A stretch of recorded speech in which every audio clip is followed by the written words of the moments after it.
Megan, we have 5 questions today coming from our Facebook fans. Our first question is from Hal Layton. He says, Megan, how long have you been living on your own? Tell us about St. Louis life. Okay, I have been living on my own 5 years. The place I live at on my own is a 1-bedroom apartment.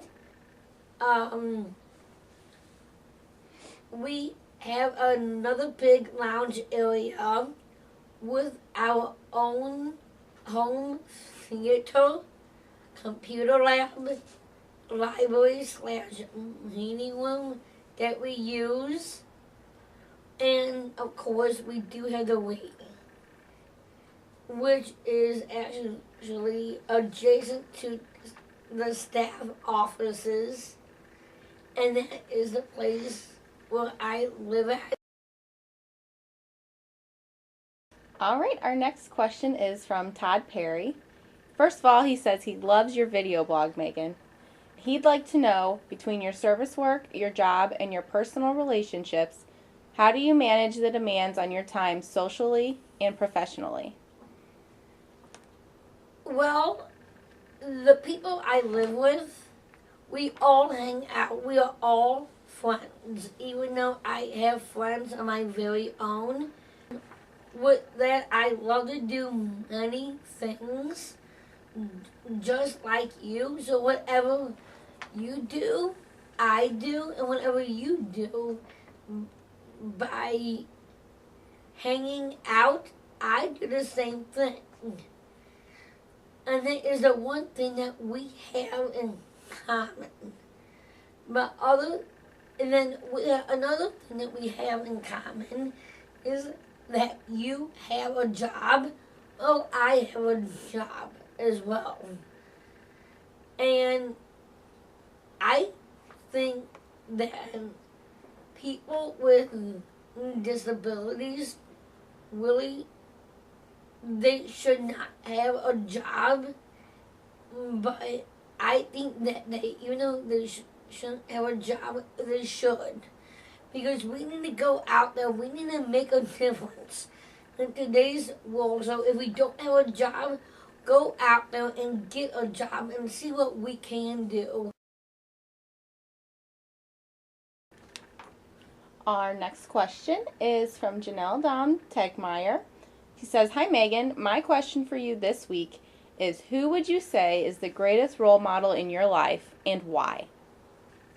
With that in my life, my mom and dad and my family are my role models, but I consider my role model to be on I think it's me, myself.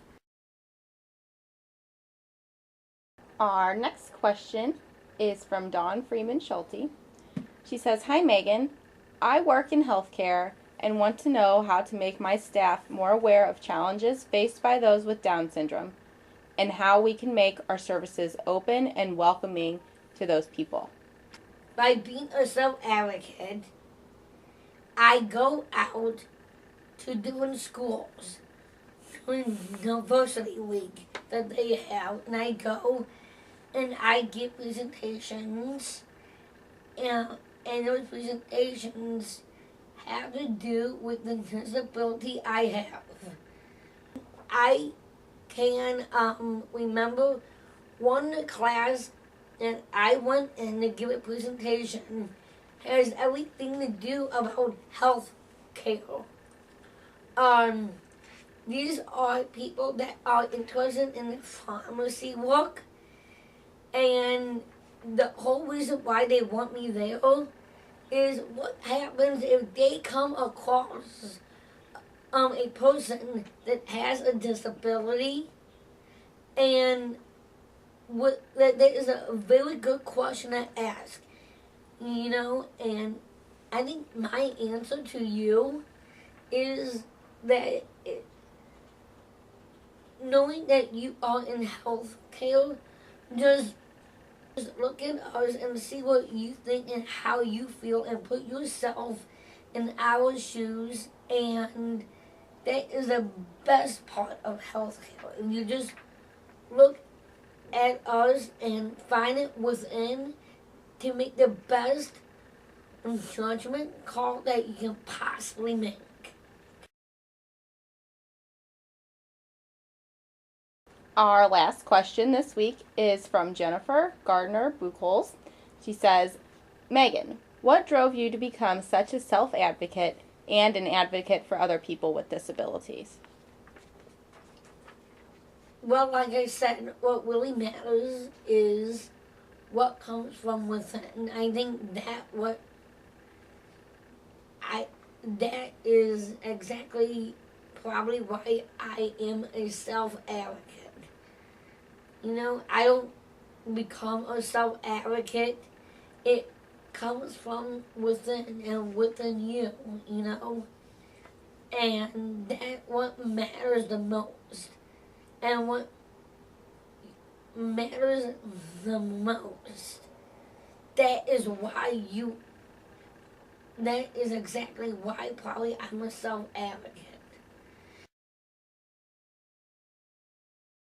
Speaking up for myself and standing up for what is right, standing up to people that I need to stand up to, and tell them exactly what my thoughts are, what my feelings are on, especially on many different things. You know, my job, or who I am and what I am, so they can what I am. It doesn't matter what you look like. There is a way to get to know me. This is Megan. This is my video blog. And I am looking forward to doing my next video blog.